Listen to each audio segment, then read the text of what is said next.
네, 안녕하세요. 코리피크 케빈입니다. 오늘은 SK 바이오사이언스 기업 분석에 대해서 알아볼 예정입니다. SK 바이오사이언스 안에서도 여기 화면에 보시는 품질 보증 관련돼서 우리 함께 알아보도록 해요. 한번 가봅시다. 자, 먼저 SK 바이오사이언스 관련돼서 여기 보면 잡 인더스트리라고 이공계 전문 구인구직 플랫폼입니다. 해당 플랫폼에다가 SK 바이오사이언스 채용 공고에 대해서 업로드를 해놨으니 해당 부분 참고하셔가지고 양질의 정보 얻어가셨으면 좋겠습니다. SK 바이오사이언스 먼저 살펴보면은 SK 케미칼 백신 사업부에서 분사된 다음에 팬데믹 코로나죠. 코로나 대응으로 아주 유명해진 기업입니다. 그래서 바이오 관련돼서 전공을 하셨거나 앞으로 계획이 있으신 분들은 SK 바이오사이언스의 앞으로의 행보 잘 참고하시면서 채용 공고에도 관심 가지면 좋을 것 같습니다. 그리고 품질 보증 관련돼서 12개의 예시를 가지고 왔어요. 자기소개서 6개, 면접 6개에 대해서 가지고 왔으니까 해당 부분 블로그에 들어오셔가지고 확인해 보시면 좋을 것 같습니다. 자, 먼저 첫 번째 간단하게 한번 보도록 할게요. 본인은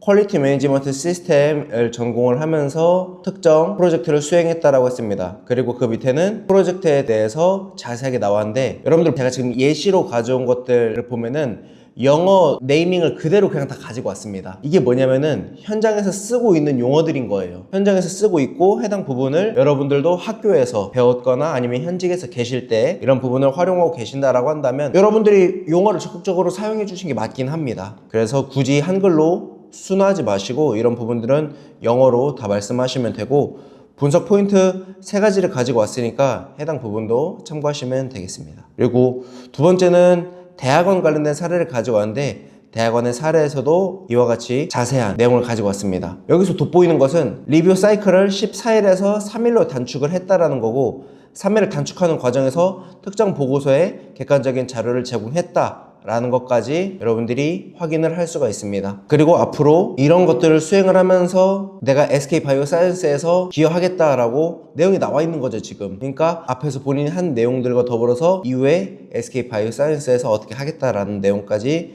잘 참고가 되어 있습니다. 세 번째는 해외 교환 연수 관련된 내용이고요. 밑에 내용도 자세하게 나와 있으니까 여러분들이 벤치마킹할 부분이 있으면은 해당 부분을 잘 벤치마킹 하시면 좋을 것 같습니다. 네 번째도 있고요. 밑에 보시면은 5번째도 이렇게 있습니다. 6번째도 이와 같이 나와 있는데, 6번째에서 제가 강조드리고 싶었던 것은 바로 ISO와 같은 규격입니다. 규격. 이런 규격들을 본인이 현재 인지하고 있고 이런 부분을 QA 시각에서 검토했다라는 것은 엄청난 메리트인 거예요. 현재 SK 바이오사이언스 안에서 근무를 하시게 된다면 각종 의약품이나 화학 관련된 정말 다양한 규제들이 있을 겁니다. 그런 규제들에 맞게 내가 설계를 하고 넥스트 스텝을 밟아 나간 것이 정말로 중요하기 때문에 이런 부분을 본인이 학부 레벨에서부터 해왔다라는 것은 정말로 큰 강점이거든요. 그래서 이런 규격을 여러분들이 활용할 수 있으면은 잘 가지고 오시면 좋을 것 같습니다.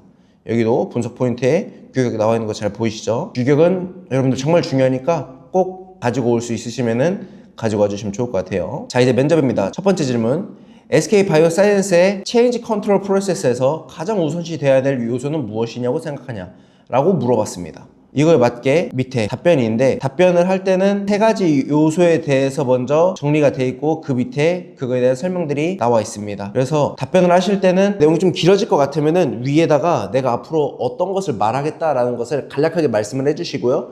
그런 것들을 토대로 내가 답변을 하는 거죠. 그러면은 하는 과정에서도 까먹지도 않고 논리적으로 말씀을 하실 수가 있습니다.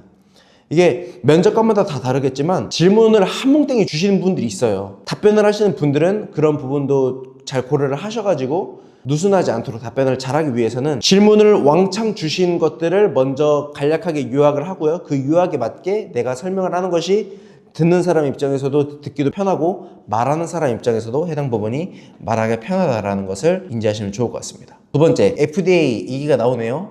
이런 부분에서 중점적으로 관리해야 될 항목이 무엇이냐라고 지금 물어봤고, 이것에 대해서 답변이 밑에 나와 있습니다. 해당 부분은 문서 베이스로 움직이기 때문에 문서 승인 워크플로우라는 말을 나왔고요. 그런 중간중간마다 있었던 실제 사례들과 함께 예시를 가지고 왔었죠. 90일에서 7일로 해소를 했다라는 것. 그러니까 워크플로우가 중요한 거예요. 해당 부분은 FDA 관련된 것, 우리나라가 아니고 외국에 있는 어떤 인증을 받는 그런 과정에서 필요한 것은 그거에 대한 문서를 잘 갖추고 있냐, 그리고 뭔가 의구심이 들 만한 요소가 없냐, 이렇게 2가지를 해소를 해야 되는 거라서 해소를 하는 과정을 워크플로우 형태로 잘 나타내주면 좋을 것 같습니다. 세 번째, 서플라이어와 매트리얼 매니지먼트를 강화하기 위해서 어떤 지표를 설정하고 어떻게 계산했는지에 대해서 알려달라고 했습니다. 주로 공급 관련된 거죠. 공급이고 이것들이 공급됐을 때 전체적으로 관리가 되는 부분에 대해서 나와야 되는 건데 전체를 볼 수 있는 시각화적인 요소가 필요한 거죠. 그래서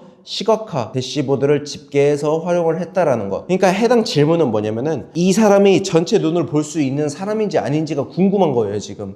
그래서 이런 질문들을 했고 이런 질문에 맞게 나는 규격과 함께 더불어서 밑에 전체적인 눈을 볼 수 있는 사람이다 라는 것을 어필하시면 되겠죠. 네 번째 질문은 QMR 보고서를 작성할 때 어떤 선행 지표가 가장 중요하다고 생각하는 것과 그 이유에 대해서 알려드리겠습니다. 이것은 신입보다는 여러분들이 이직을 준비하시는 분들, 근데 그 전에 품질 쪽에서 근무하셨던 분들께 나올 수 있는 그런 질문이고, 학부를 갓 졸업한 신입에게도 물어볼 수는 있겠죠. 이것에 대해서 아는지에 대해서, 즉 배경 지식에 대해서 물어볼 수는 있는 건데 해당 부분에 대해서는 실무적인 얘기를 반드시 가지고 오셔야 됩니다. 그리고 이런 부분은 자기소개서에 이런 부분이 나와 있었기 때문에 해당 내용에 대해서 꼬리 질문으로 나왔던 가능성이 매우 높은 거죠. 여러분들이 꼬리 질문을 계속 받으신다라고 할 때는 그 꼬리가 시작됐었던 그 부분을 확인하시는 게 좋습니다. 왜냐하면 그 시작점에서부터 지금 의구심이 시작이 된 거고 내려오다가 결국에는 지금 현재 내가 답변하기 정말 어려운 지경까지 와버린 거단 말이죠. 그래서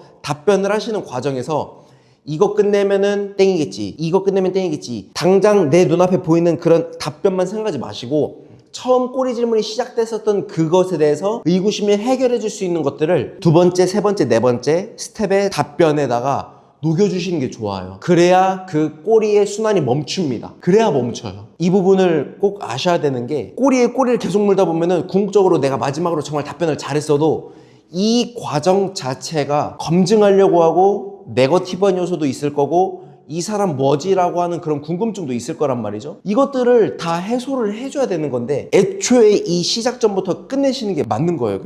그래서 QMR 같은 이런 보고서에 대해서도 나올 때도 처음 시작점이 어딘가에 대해서 물어볼 수가 있기 때문에 QMR에 대해서 물어봤으면 QMR로 끝내시는 게 맞습니다. 자, 그 다음 글로벌 GMP 시스템 구축 경험이 있다고 했는데 다국적 프로젝트에서 문화적, 언어적 차이를 어떻게 극복하고 품질 기준을 어떻게 표준했는지, 이거는 SK 바이오사이언스가 현재 중소기업이나 중견이 아니고 대기업이기 때문에, 즉 내수 시장만이 아니고 글로벌적인 부분도 갖고 있기 때문에 물어보는 질문입니다. 이런 거 할 때는 무엇보다 규격에 대해서 반드시 언급을 해주셔야 되고요. 그 다음에 외국에 있는 사람들도 검토할 수 있는 그러한 자료들을 함께 언급을 해주시면서 업무처를 하겠다라고 말씀해 주시는 게 좋습니다. 그리고 시간이라는 것은 전 세계 다 공용이기 때문에 시간적인 부분도 같이 언급을 해주시고 해당 분야에서 사용하는 그런 용어들을 잘 통일해서 사용했다라고 말씀하신 것도 큰 도움이 되겠습니다. 자, 여섯 번째, 데이터 인테그리티에 대해서 위반 사례가 내부 감사에서 발견이 됐대요. 본인이 QA 담당자로서 어떤 단계로 문제를 해결할 거냐라고 했는데, 여기서 중요한 것은 대내적으로 해당 내용을 알리겠다라는 내용은 없습니다. 회사 내에서 문제가 생긴 거는 회사 내에서 처리한 게 맞아요. 굳이 대내외로 알릴 필요는 없으시고요. 회사 내에서 처리를 하되 체크리스트를 만들어서 위반 항목을 즉각적으로 식별을 하고 현재 어디까지 정보가 나갔는지에 대해서도 확인을 해야 되는 거죠. 그 다음에 조치를 진행을 하고 끝낸 다음에 30일 동안은 이후 경과도 같이 지켜보면서 이후의 스텝을 확인하겠다라고 말씀하시면 되는 겁니다. 자, 마무리 전략입니다. SK 바이오사이언스는 결코 작은 기업이 아닙니다. 화학이나 생물, 바이오 해당 분야로 SK 계열사의 한 축을 맡고 있는 큰 대기업이기 때문에 먼저는 여러분들이 글로벌적인 역량을 갖고 계셔야 되고요. 두 번째는 여러분들이 지원하는 그 직무에 대해서 전문성을 갖고 계셔야 되는 겁니다. 이런 부분들을 여러분들이 인지하고 있는 상태에서 그 다음에 SK 바이오사이언스가 어떤 기업인지에 대해서 분석을 하시고 접근을 하신 것이 맞습니다. 오늘은 품질 관리에 대해서 가지고 왔는데 품질 관리 이외에도 다양한 직무가 있습니다. 해당 부분에 대해서 컨설팅이 필요하다고 한다면 하단에 있는 링크 접속하셔가지고 여러분들 궁금한 거 있으시면 문의하셔도 되고요. 그 다음에 카톡으로 채용 공고를 매일매일 받아볼 수 있는 오픈 채팅방입니다. 잡인더스트리라고 이공계 전문 구인구직 플랫폼이고 해당 플랫폼에 올라오는 채용 공고를 카톡으로 수시로 보내드리고 있으니까 오픈 채팅방에 들어오셔가지고 양질의 정보 매일매일 가져가셨으면 좋겠습니다. 네, 그럼 기타 궁금한 사항 있으시면은 하단에 댓글이나 아니면은 위에 있는 채팅방 들어오셔가지고 문의해 주시면 되겠습니다. 커리어에 정점을 찍다. 오늘도 커리어 피커였습니다. 감사합니다.